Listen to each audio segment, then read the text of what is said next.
welcome to The Explainer. So, today we're digging into something pretty wild, a source that makes this absolutely shocking claim. The very way we breathe, it could be the root cause of so many of our modern diseases.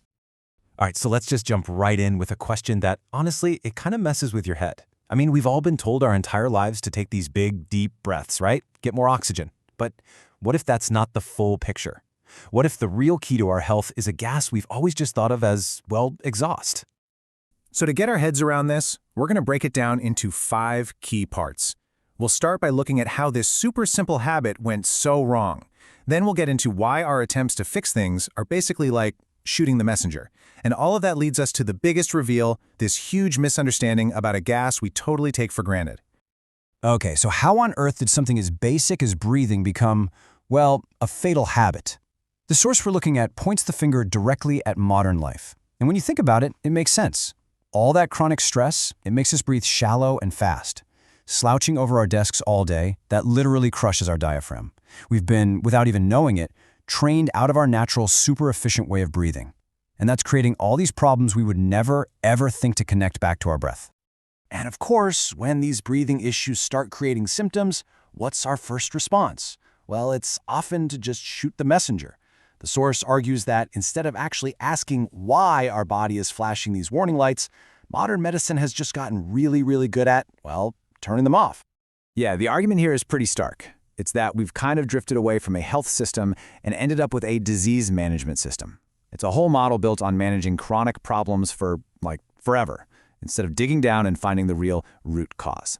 It's the difference between actually reading the warning message your body is sending you and just silencing the alarm. The source has this fantastic analogy for it. Just picture this. You've got a nail in your car tire. The symptom, a flat tire, obviously.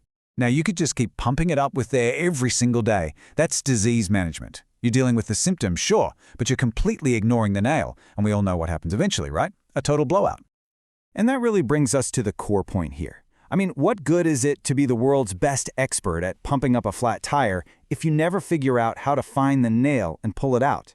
Being a specialist in a flawed concept doesn't make the concept any less flawed. It just means you're really good at doing something that, well, doesn't actually fix the problem in the long run.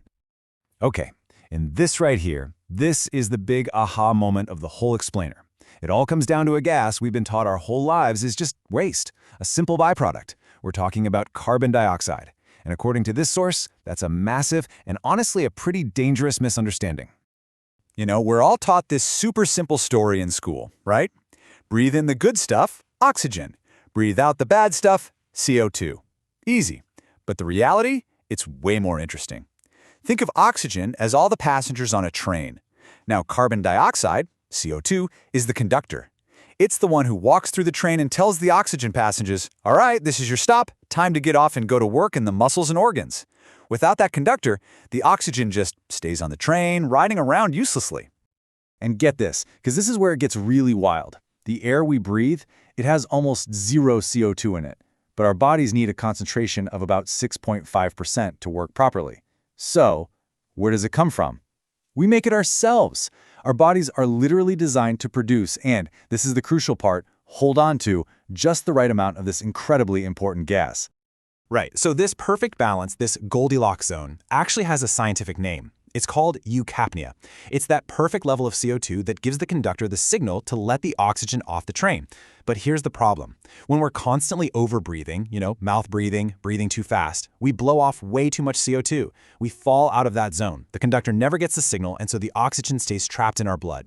Our tissues are basically starving for oxygen, no matter how much air we're gulping in. It's crazy. So, okay, if we're all walking around with low CO2 levels because of the way we breathe, what does that actually do to us? What are the real-world consequences for our health? Well, this is where a ton of seemingly random health problems all start to click into place. The source uses this perfect metaphor, the breathing iceberg. Think about it. The little 10% of the iceberg that we can see sticking out of the water, those are all the symptoms we treat. Things like snoring, asthma, anxiety, even stuff like crooked teeth in kids. We throw billions of dollars at inhalers, pills, and braces, but all we're doing is chipping away at that visible tip while totally ignoring the enormous hidden 90% of the iceberg under the surface.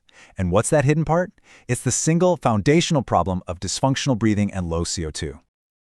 All right, so if the problem is this deep and this fundamental, the solution must be super complicated, right?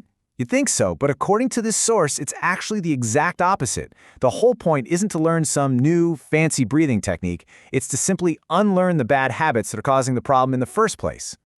Let's start with something we've all heard a million times on an airplane. It's actually the perfect metaphor for this whole idea.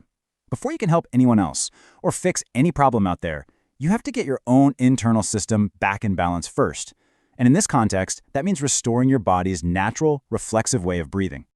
So, see, the goal isn't to try and consciously breathe your body, with a bunch of complicated exercises and counting. No, the goal is to create the right conditions through really simple things like breathing through your nose and just sitting up straight, so that your body can finally go back to breathing you.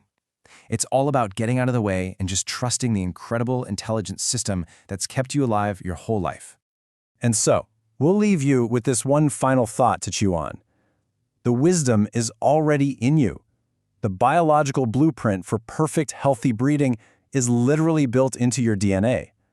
The real challenge, it turns out, isn't learning some new secret skill. It's just getting out of your own way.